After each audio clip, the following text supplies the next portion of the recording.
Hello everyone, and welcome back to our next session of the day. So we've had really interesting content on this Women's Health Focus Day. And our next panel is kind of continuing with the exciting content and discussing menopause as a movement. So as you've probably heard me say multiple times today, we want all these sessions to be as interactive as possible. So we encourage questions and comments from you all. You can add those in the live discussion box that you can find at the bottom of your screen. So I'm going to hand over to our moderator, who is Alice Zheng. Alice is the Women's Health Practice Leader at McKinsey and Company. Thank you, Alice. Great. Thank you so much, Jade. It's so exciting to be having this panel with everybody today. You know, menopause is a space that I've called a white space within the white space of women's health. So it's terrific to see such great representation and love being joined by the innovators today. Before we get started, just to get everyone excited about the topic, this is definitely a space that's been seeing much more coverage in media and press, and more and more companies are innovating on in the last couple of years compared to before. A couple of statistics just to get folks in the excited mindset. One is that women spend a third or more of their lifespan in peri or post menopause. So a lot of people spending a long period of their lives in this state. And there's a wide array of symptoms, needs, and experiences that we'll hear about from the innovators today and how they're working to address. And other facts and figures, Michelle Obama has been talking about menopause. There's lots of other folks, and one recent statistic that I saw in terms of market size, according to the Female Founders Fund, is that menopause is a $600 billion industry. So no longer niche, women's health is big, menopause within that is big, and let's now turn to hear from the innovators that are on the panel today. So I'll start with just a couple of quick introductions and then turn it over to each of the panelists. So we have Jill Angelo, who is the founder and CEO of Gennev, the first ever online clinic for women in menopause. We have Rochelle Weitzner, who is the founder and CEO of Pause Well Aging, with science-backed skincare for all phases of menopause. We have Kate Bache, co-founder and CEO of Health and Her, a UK-based menopause solution with expert advice and hand-picked products. And we have Peter Astbury, the founder of Astinno, which is developing a bracelet called Grace with automated cooling features for hot flashes. So I'm so happy to be joined by these innovators today. Let's start with actually talking about definitions and understand how to think about menopause. So let me turn it over first to Kate at Health and Her to share a little bit about how do you at your company define menopause? What are the different stages, and what are the needs that you are seeking to help your customers meet? Great, thanks, Alice. Yeah, I'm Kate, so CEO of Health and Hair. Thanks for the introduction. So we've been speaking to women for a number of years now, researching exactly what goes on. It's an extremely complicated and complex life stage, and the kind of three stages that we look at and we discuss a lot within the organisation and we communicate to our customers are perimenopause, so the kind of first stage of menopause when you're still menstruating, still experiencing a cycle. Menopause, which is either classified as a point in time when you have 12 months post your last period, and you're obviously experiencing symptoms at that time. We find that actually women describe themselves as in perimenopause or in menopause when they're experiencing symptoms. So we also talk about menopause as continuing that time where they're still experiencing symptoms. And then we define post-menopause as a lot of those symptoms then improving and dissipating, apart from the ones that are unfortunately associated with urogenital symptoms. So things like painful sex, vaginal dryness, and loss of libido are the ones that do tend to stick with us, unfortunately, well into our kind of older years. So we talk about those kind of three stages. There are different ways to talk about them as well. I think it's a really tricky time for women to navigate And so we have designed all of our products around these different stages as well. So we have a perimenopause supplement, for example. We have a menopause supplement, and we also cater for lots of different symptoms that women are experiencing during this time. We also have a digital app which supports women and again helps them navigate through those different stages and provides really specific advice for kind of what to expect next and what changes during these times. I think what's really interesting is actually symptoms change throughout, and obviously that's with hormones dissipating over time. I think for us it's also quite interesting as a new company in this space, or I think almost all of us are new companies in this space actually, because it's such an underdeveloped area. But one of the things that we're really keen about is also portraying women in the right way. So we saw a lot of companies using women with kind of and models with grey hair, kind of portraying them as an older age group. We know that that's not true. We did a study on perimenopause. We know that the average age is 46 in terms of starting perimenopause. So we kind of make a rule for us. Any models that we use are kind of between the age of 40 and 55, which is typically when women will experience symptoms. And so we're also trying to communicate that to women that this is not something that happens in your older age. It actually feels more like a kind of half-time situation, and you spend an awful lot of time in your life beyond kind of menopausal symptoms. So that's really important for us as well. Great. Yeah, thanks so much for sharing. And was there anything for you that was inspiring, that in the journey that brought you to start Health and Her? Yeah, this is actually I launched another venture previously in female health, in femcare, and it was during that time that I saw there was a big gap for more holistic symptom supports, both in menstrual health, pre- postnatal, and menopausal health, and we did again a lot of research with women and found that menopause in particular was the most acutely felt kind of life stage, and the symptoms were so life impacting at that point, and we just felt that there was a real need for some solutions and some support. So we invested very heavily in expert advice. We offer a lot of expert advice throughout our products, and we actually now also offer a menopause clinic with specialist GPs.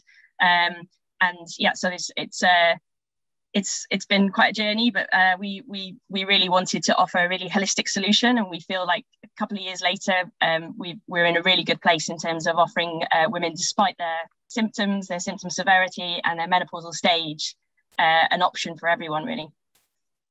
Yep, that's wonderful.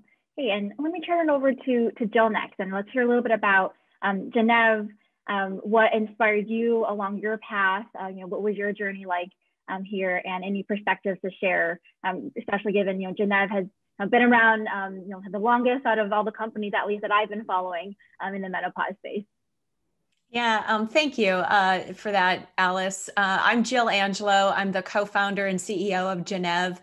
We started 5 years ago, so the fact that we've been around 5 years and it's the longest shows you how emerging the industry is around menopause, which has been great to see more attention and more brands and more companies thinking about it. Really what drove me here, my background is technology. I spent 20 years in tech in big companies. And I saw women leaving the workforce at the ages of 40s and 50s and even 60s. And oftentimes in our careers, this is when we're at the top of our game. And so while on a sabbatical, I met my co-founder, and she really had she had been through menopause. She's in her 80s, so she was obviously postmenopausal, but she really underscored how underserved this part of women's health was. And so it prompted me to quit my corporate job and start Gennev. We didn't start as a full telehealth platform.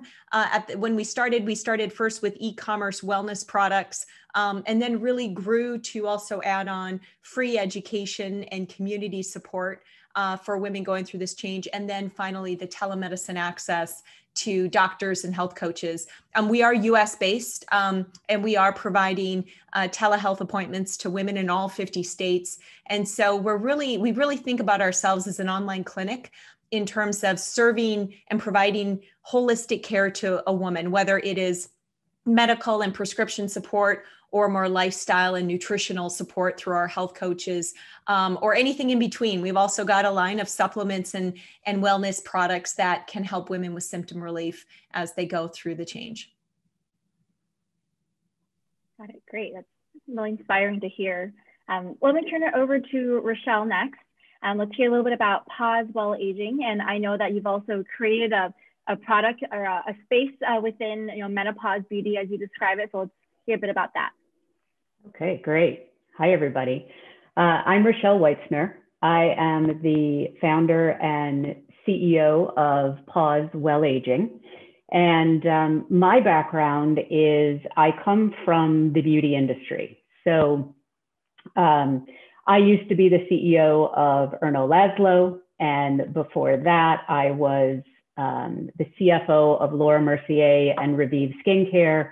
And I mention all of this just to say that I knew who we were speaking to as an industry, the customer that we were speaking to, and probably more importantly, the customer we were not speaking to. That is the customer who is, roughly 45 or so, experiencing these hormonal changes and the impact to the skin in particular. And so in my case, I left Erno Laszlo when the company was sold to a Chinese private equity group. And I was trying to figure out, okay, what am I going to do with this next stage of my life? And I ended up experiencing my first hot flash. And it was in that moment that it just dawned on me that this was really white space in the beauty industry. There were no companies out there speaking to women like me. And so if I wanted to have products and services and tools to help me navigate this life stage, I was going to need to create them myself. And so that's what I did. I created the company Pause. We actually trademarked the term well aging. We never speak about anti-aging.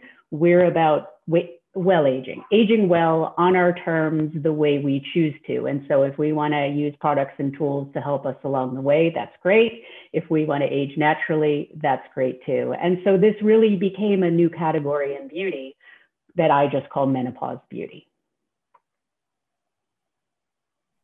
Great. That's really exciting. And we've heard some themes so far that are quite interesting around holistic care. We've heard that from both Kate and Jill and the services that they provide, and being holistic also include skincare as well. So thank you for sharing that.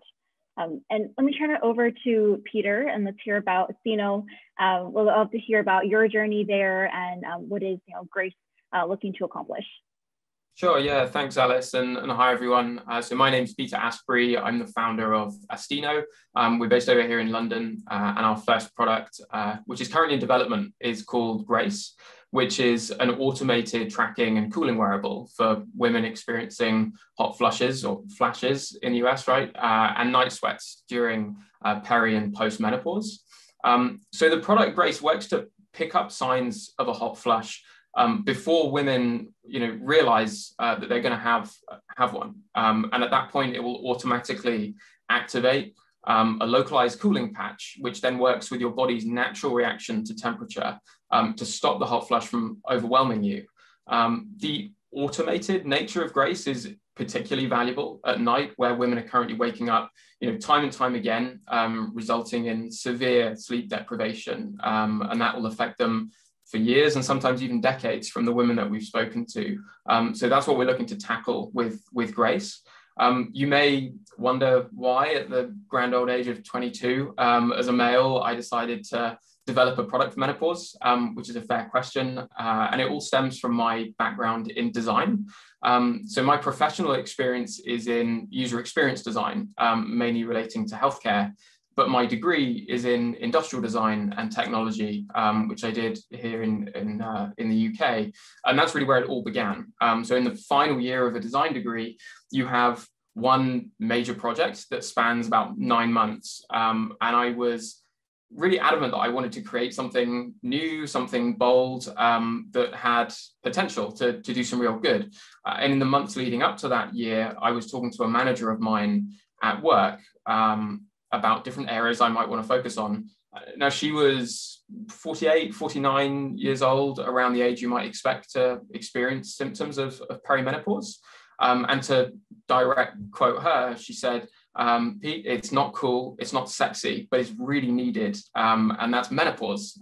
She framed it as this big, wide thing. At the time, I knew nothing about it. But I went back to university and I did what everyone does, which is start Googling. And I was just amazed. There were so many people, individuals out there who were desperate really for a product to help with different symptoms, right? Not just hot flushes. But there was nothing that was sort of, really out there doing an amazing job. So I just jumped into, this 9-month sort of risk-free design project and came out with a concept of what's now come to be known as Grace.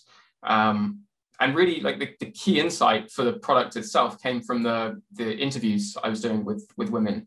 A common technique that they were talking about was running their wrists under cold water. So they wake up sweating at night, go to the bathroom, run their wrists under cold water. And they found that was alleviating their flushes a little bit.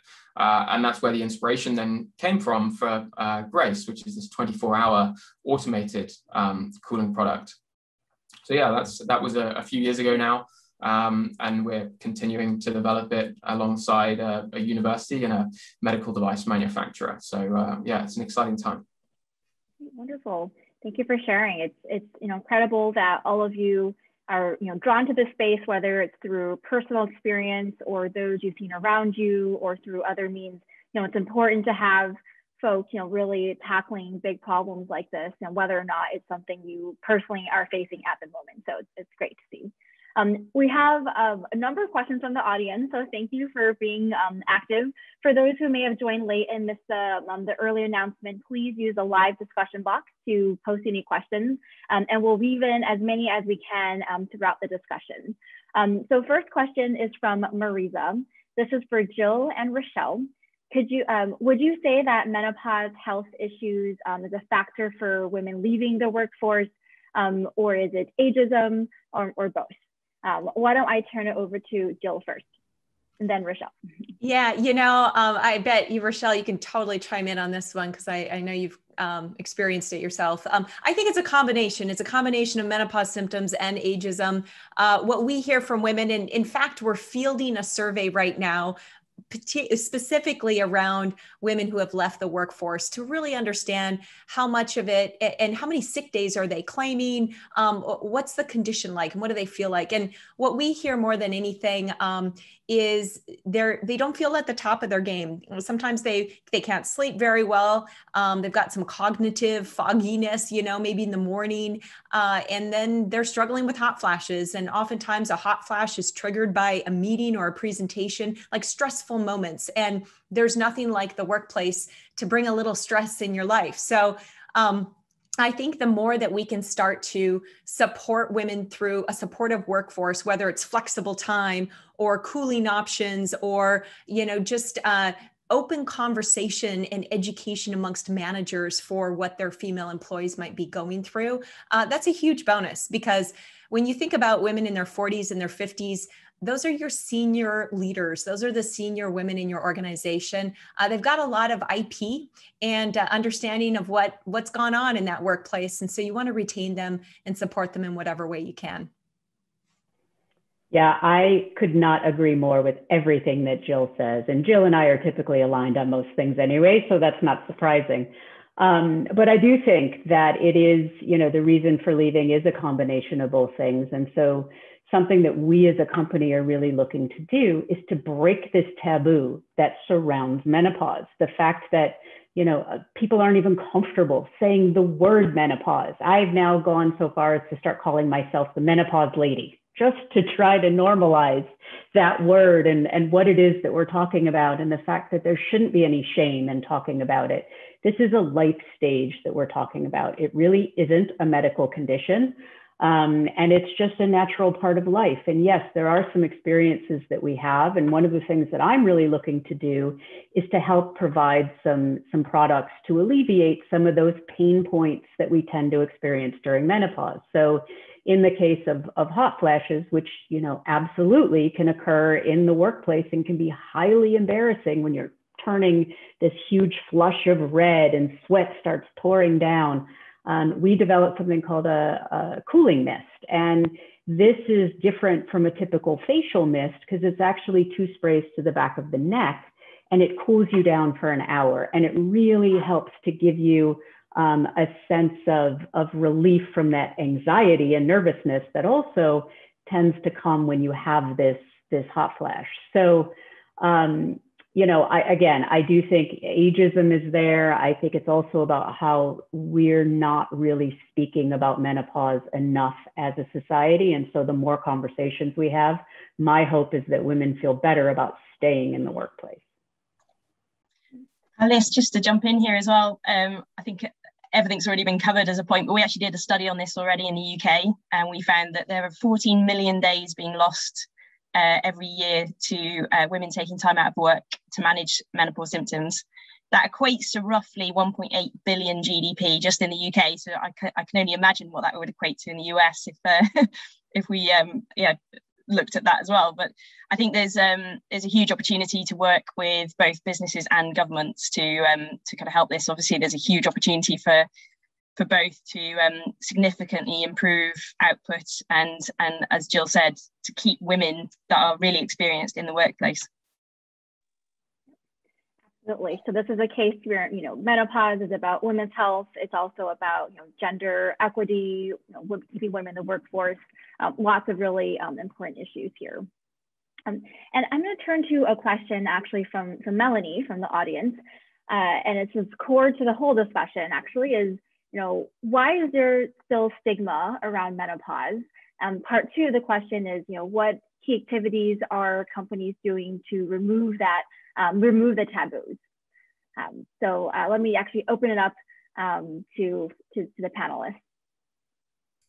I have one example to kind of mention, I suppose, which is, you know, we did a lot of research. We did qualitative interviews with about 100 different women in the latter part of last year, and of course the taboo nature of menopause came up quite a lot. And what was interesting was hearing so many women talk about actually their mothers and the generational differences.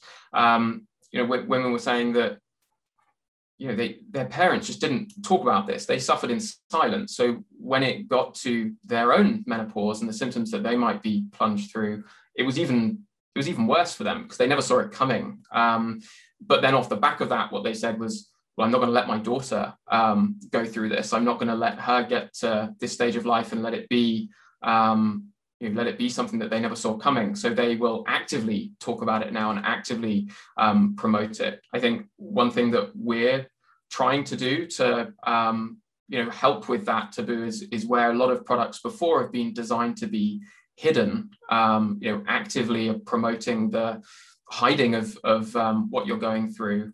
You know, we're not trying to create a menopause badge necessarily. We're not going perhaps as far as that, but we're trying to empower women through wearing something that is on a visible part of their body, that isn't something that you should feel you have to hide away this part of yourself, especially as so many people are going through it.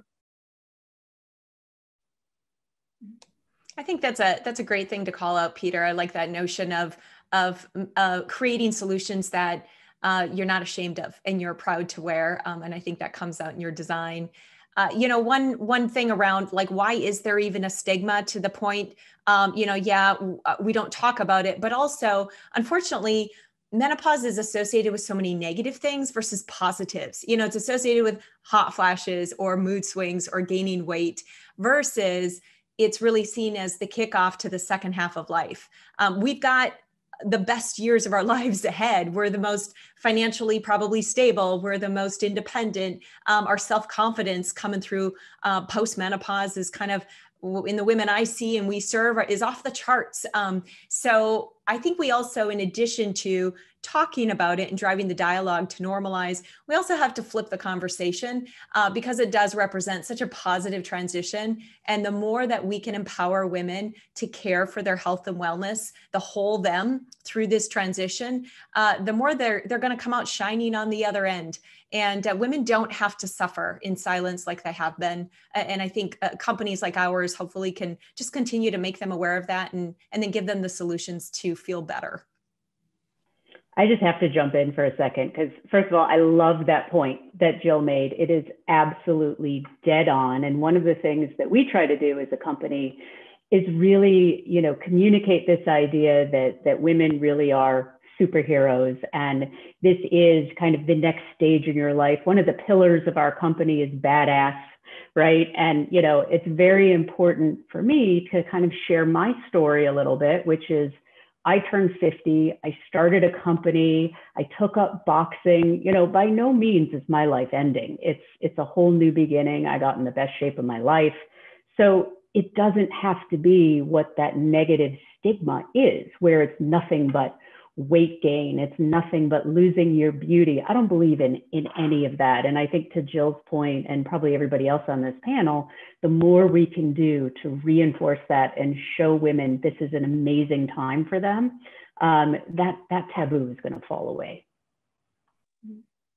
I love it. I love the reframing around this is, the next phase. There's a lot of positive associations. This is not something to be ashamed of. I love that, because when we look at other types of women's health and scientific innovations around, pregnancy or fertility, those areas have been booming, much more, let's say, 3 to 5 years ago, and we didn't see as much in menopause. But, as we change the conversation about what menopause means and how we, address women's needs in this phase, it's great to see, that kind of reframing just really, really helps, which is really exciting. And Rochelle, I know that in terms of the types of language and how we frame also has implications for you and your business. I know for me as a clinician, I was biased towards talking about patients and symptoms, but really there's much more. It's not everyone's a patient. We'd love to hear a little bit about from that perspective.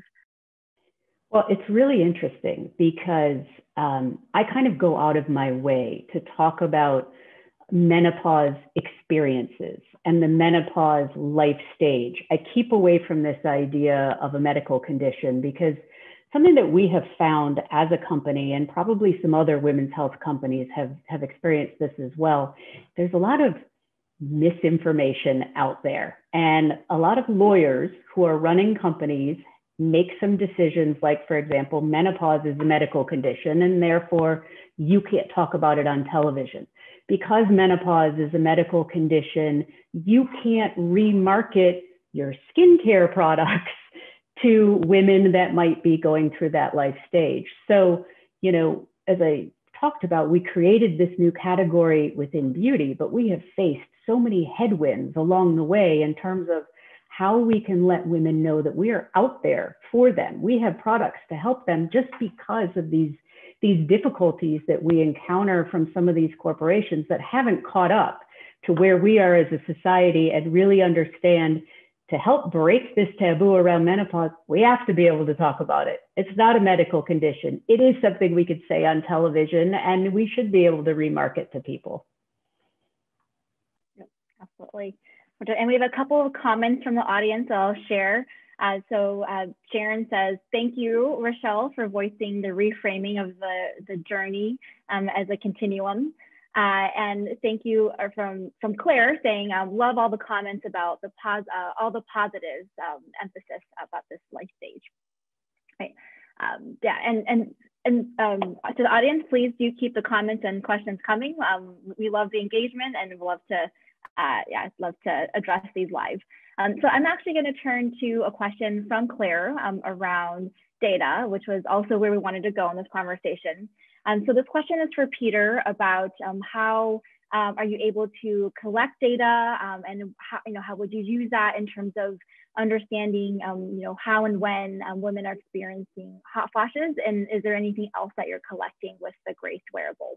And let me just kind of broaden that in general to data and personalized medicine, and how that kind of works together in your solution. Sure, yeah, absolutely. It's a great question, and a massive topic, right? We have the benefit of having various physiological sensors within the Grace bracelet that allows us to pick up a huge range of huge range of data. For me personally, it was apparent really on in research.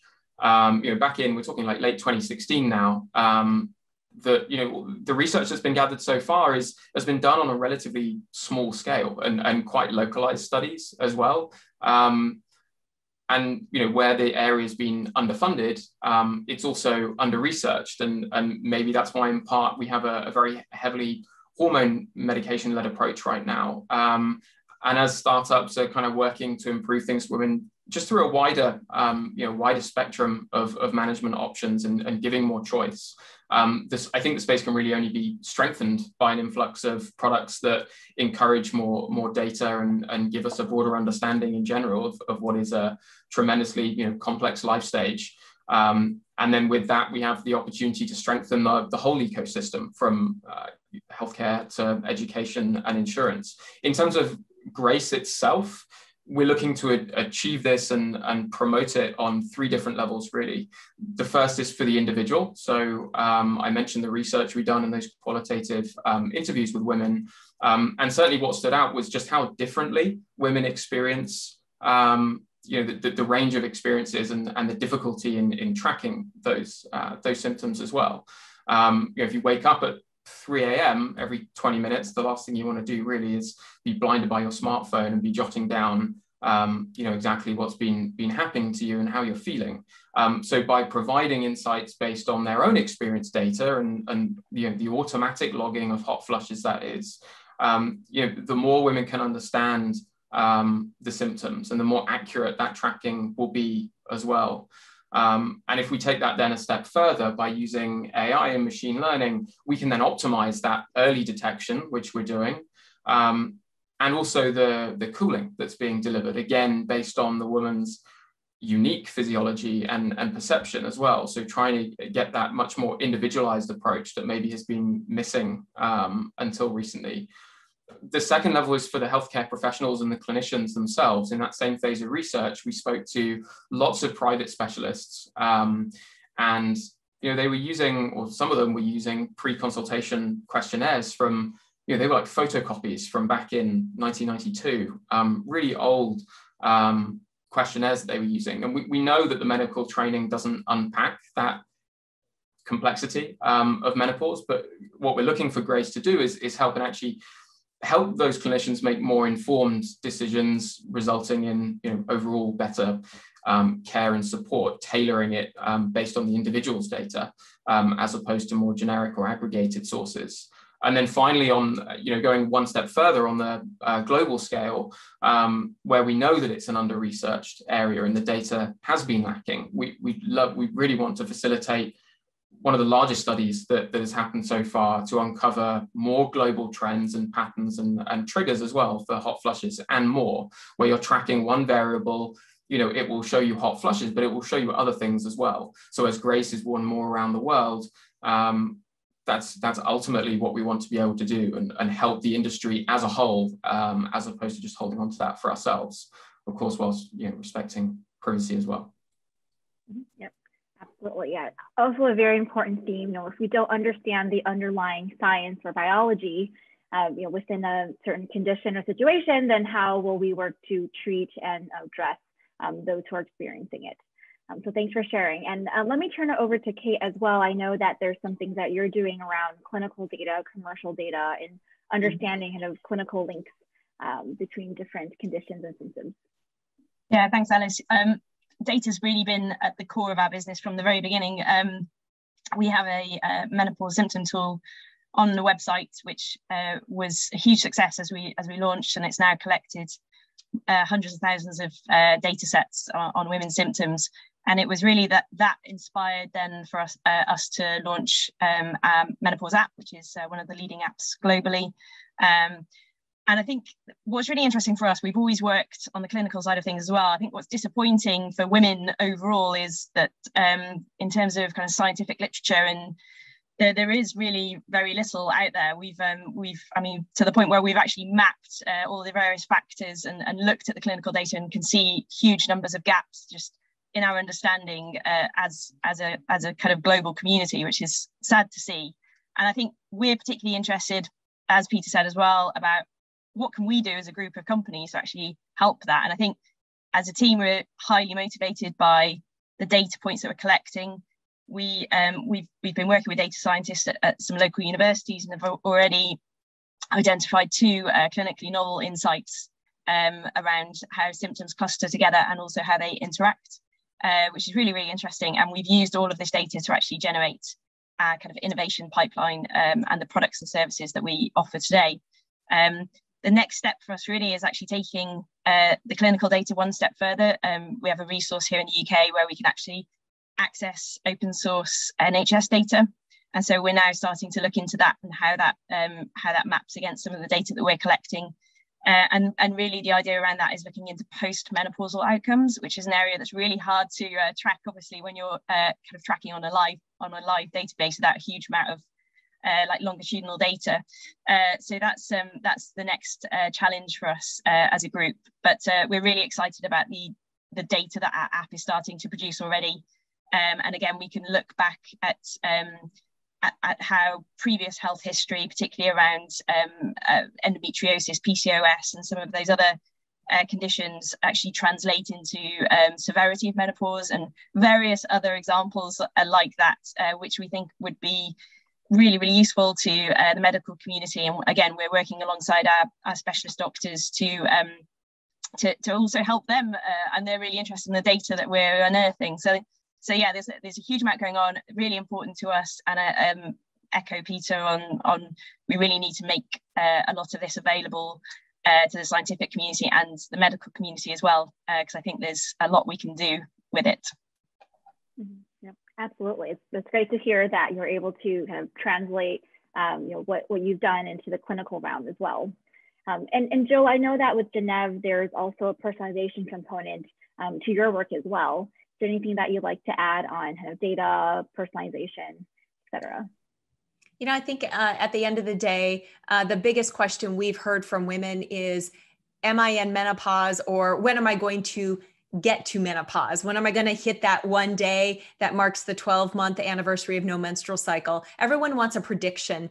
And so we developed our menopause assessment. So similar to what Kate's talking about, we also want to study women more. And I think all of us who are studying data, we've got to pull it together. I think that presents an incredible opportunity for collaboration for the good of women all up, because there has been a lack of research around this audience. Through our menopause assessment, women understand where they're at across 5 different stages that we've mapped. So it helps them understand, why am I experiencing the symptoms I'm experiencing? And then what can I expect moving forward? And then how do I solve that? Over time, we can use that information almost as a digital diagnostic and then a personalization tool for re-engaging that user over time to see how she progresses through this whole life cycle change that we all go through. So that's how we're approaching it. And it's been fascinating to see the data and what women will report and what they're hoping to look for. Got it. That's great. And a quick pause to say thanks again for the audience comments, to Peter for stepping up intergenerationally, and to Jill and others for changing the culture around how we talk about menopause. So I like to turn next to thinking about another piece of the puzzle. So when we think about addressing menopause, there are the customers themselves with needs that are being addressed. We have the innovators on this panel doing important work. And the other piece is, in terms of funding, to be able to, start these companies, to really develop these products and serve the marketplace. So we'd love to hear a little bit from the panelists on how has it been, for you to fundraise. Is menopause sexy now for investors? Let me turn it over first to Rochelle. Oh my God, I could talk about this for hours. I could do a whole panel just on this piece for sure. I have to say that speaking with investors and fundraising has been absolutely exhausting. When you think about it, predominantly, I've been speaking to a lot of male investors. And inevitably, most of the men are not terribly familiar with menopause. And a lot of them, I'll go through my whole entire pitch. And at the end, they'll kind of look at me and just say, I have absolutely no idea what it is that you just said, but let me go home and talk to my wife about it. Probably not going to be the best investment partner in that case. We have a lot of women now that are jumping into the investing space as well, which is great to see. But for whatever reason, there's been a lot of hesitation about actually pulling the trigger and making those investments. For me, it's a little bit frustrating because when you think about, what is the case for investing? Alice, you started out this whole panel talking about the fact that menopause is a $600 billion opportunity. It is, there are not very many companies yet in this space. Definitely the space is growing and becoming crowded, but as an investor, I would think you would want to get into this space as quickly as you possibly can. We know that for our products, our customer base grows by 71,000 women globally every day who are entering menopause and looking for solutions. This customer demographic is the fastest growing segment in beauty, with 75% willing to pay extra for results and 82% who are open to new brands. She is the super consumer, and she outspends the general population by 250%. So, I mean, you have this customer who becomes incredibly loyal to her brands. When you think about, in my case, beauty M&A, which is highly active with very attractive multiples. I mean, I know we are going to be an absolutely ideal acquisition target for a strategic that is unable to authentically develop a menopause-focused brand in-house, that you don't have the authenticity of story, and the customers see that. They're really looking to connect with the brand.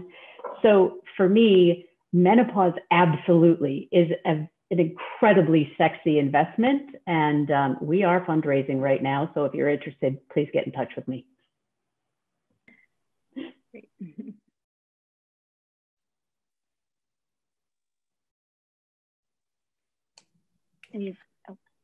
I can, I'll certainly chime in too. We are venture backed as a company in the US.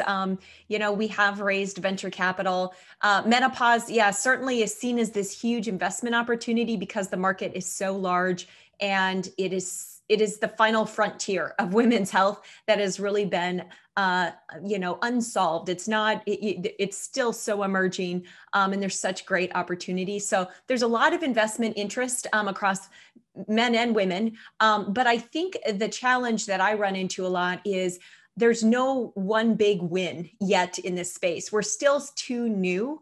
And so there's no precedent. And investors function well when there's a playbook that they can look to and say, okay, that did well. Okay, this will be, so I can apply that to this. Okay, great. I've got the economics in my mind. I know how this will play itself out. And so I think we still are running up against that, in addition to menopause. I don't know, and so I think that's incumbent upon us to just continue to show growth and progress. For us at Gennev, we are focused on growth. We are focused on sticky relationships with our customers.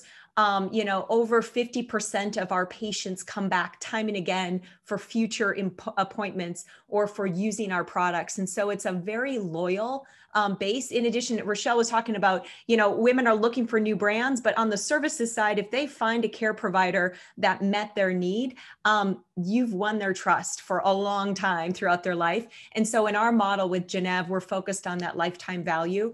And as we continue to raise, we just are actually closing out a small round, which we're excited about to fund some growth initiatives. So we're just focusing on growth. It is bit by bit, and it's keeping your head down because we've got to show those successes, which investors need to see as a pattern to continue to improve funding for all of these companies. Great. I could just add into that as well, Alice. I think, Jill, you just sparked a thought in my mind actually about, I think one of the difficult things for investors to get their head around, particularly probably for Gennev and also for Health and Her, is this idea that you are an ecosystem. So you offer, I think we focus a bit more on supplements and the app and yourself on the clinic, but ultimately we have a suite of products which reflects the complexity of menopause itself. And I think that's been a challenge. I think investors like simple ideas, but unfortunately, simple ideas don't necessarily kind of give us the right solution for menopause, where you've got so many women going through so many different experiences I read something today that menopause is like a fingerprint. It is literally different for everyone in the world. And I think that's the challenge that we have. And it's the challenge that investors need to kind of get their head around. But what's really interesting for us is we are starting to see some big organizations, particularly in the kind of supplement world, that are starting to use tech and also clinicians alongside a kind of flagship product like a supplement. So it's really nice to see that, because obviously, yeah, it gives us a few exit options later on as well. But yeah, it is definitely a very difficult path, I think. Yeah. Great, thank you. And also let me turn it to Peter as well, as a male founder in this space, and if you could share some of your experiences as well. Yeah, absolutely. I mean, it is an oddity for some that I'm, a male founder under 30, designing for menopause. There is an interesting reception. Rochelle, you touched on frustration of investors, not necessarily recognizing the giant opportunity that there is for them as well. For me, as a male in this space on the innovator side, actually what it's done is keep me true to a good design process and good thinking. There was no way that I could let my own bias or assumptions affect the design, because I didn't live through any of these symptoms or experience it myself. I had to get genuine user-centered insights to find something that would make a difference. Having said that, and putting my agenda to one side, it hasn't been easy getting through some of the barriers. There does tend to be I don't know if you want to call it like a sort of hit and miss in some ways of understanding. And there's one individual that sticks out in my mind where you spoke about, is menopause sexy for investors? It triggers a thing in my mind where startups often pitch at these innovation competitions for fundraising and PR and connections and things like that. And there was one pitch I did a couple of years back, and I just missed out on the finals. And the feedback that I got from one of the judges, who was male from a corporate banking background, they marked me down on the commercial opportunity category, kind of what you're talking about, Rochelle, and said, and I literally direct quote, "Menopause is not commercially sexy." And they kind of went on to ramble about, if it had been about air quality or I don't know, some of these huge world problems. But anyway, I went back the next year and I pitched exactly the same thing. And the guy was on the panel again and my heart kind of sank. And this time he came up to me afterwards, this is 1 year on, and told me just how needed Grace was and just how impactful it was. And he'd given me great scores across the board. And it just so happens that in that year since I'd seen him before, his wife had started suffering from severe hot flushes, and it took that for him to realize that kind of personal experience, but not him directly, and that seems to be something which certainly changes things if someone that they know directly has experienced something. So it can definitely be an uphill struggle. I guess if you're ever involved, anyone listening, as a judge at an innovation competition or anything, I would just champion and encourage, organizers to recruit a diverse panel of judges. It is refreshing to see. It shouldn't be. It should be the norm, right? But it's still refreshing to see. So still challenges, but not all as bad examples as that, but one that sticks out. Yeah. Great to see sentiments changing around different groups, but definitely, to solve a problem for a certain group, one shouldn't have to necessarily experience it themselves. That would definitely, that will only ever solve problems for ourselves.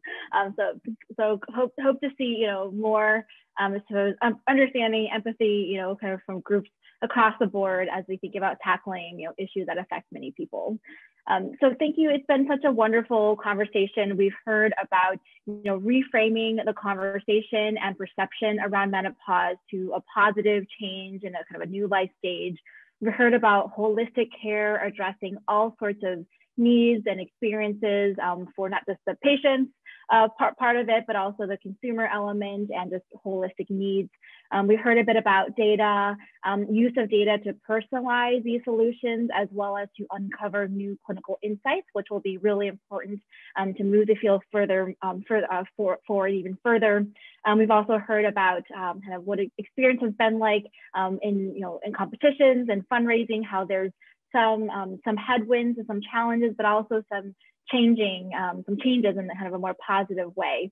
And I love Jill's quote, "This is the final frontier in women's health." And it's just so wonderful that there's a plethora of solutions being targeted here. And we are just about out of time, but I want to ask one final question to the panelists. And that question would be, as you think about menopause as a space moving forward, what do you think are the biggest unmet needs? And this can be anything, policy or product types or investment, et cetera. I'll leave it very open.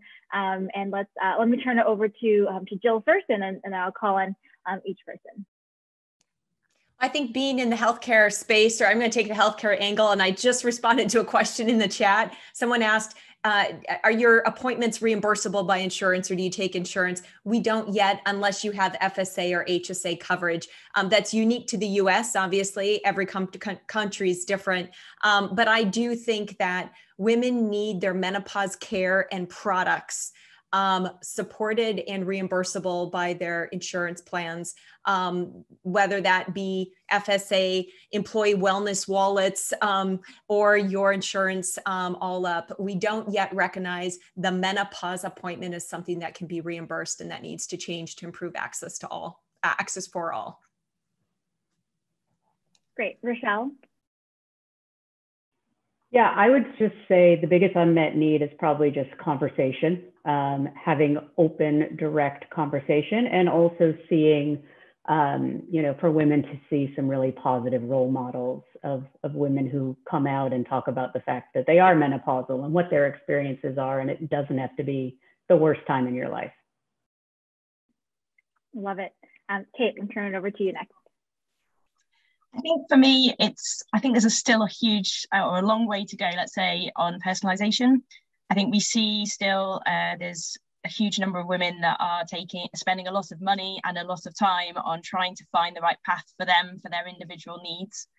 And I think there's definitely an opportunity for data to play a role in actually improving that situation and giving women an understanding of what works for other women in a similar vein. So for me, that's a huge opportunity in menopause, and probably other health conditions as a whole, but particularly this very complex area. Great. And Peter?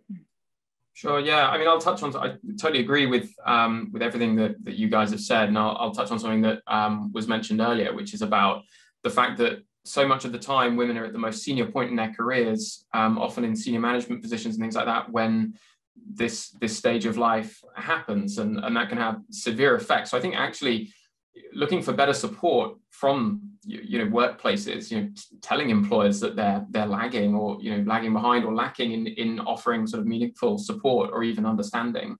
I think that's something that should be happening more. There's certainly some great people out there who have their own businesses, who are going and educating workplaces and offering management training in those sorts of spaces. And I think that's something that would be great to see more of in all different sizes of workplaces. Great, thank you. It sounds like a great list of unmet needs to tackle from those in the audience and beyond. So let me take a moment to thank the panelists for a wonderful discussion. It was so great hearing about your journeys, your companies, and your thoughts on the space. And thank you to the audience as well for the high engagement, love the comments and questions. It was great discussion, and we turn it over to Jade to close. Great. Thank you, Alice, and thank you to all our great speakers that joined us today on this really interactive and really interesting topic. Great to see all the comments and all the questions come in. I think we need to continue this conversation. I mean, I invite all the panelists to go onto the platform and see the questions and comments directly and kind of can continue that conversation. So we do have one last panel today, continuing the conversation in women's health. So that is looking at commercialization of pre and postnatal health platforms. That will be starting in just over 5 minutes time. So we'll see you again shortly, and thank you again to all our panelists for today joining us. Thank you. All right, bye.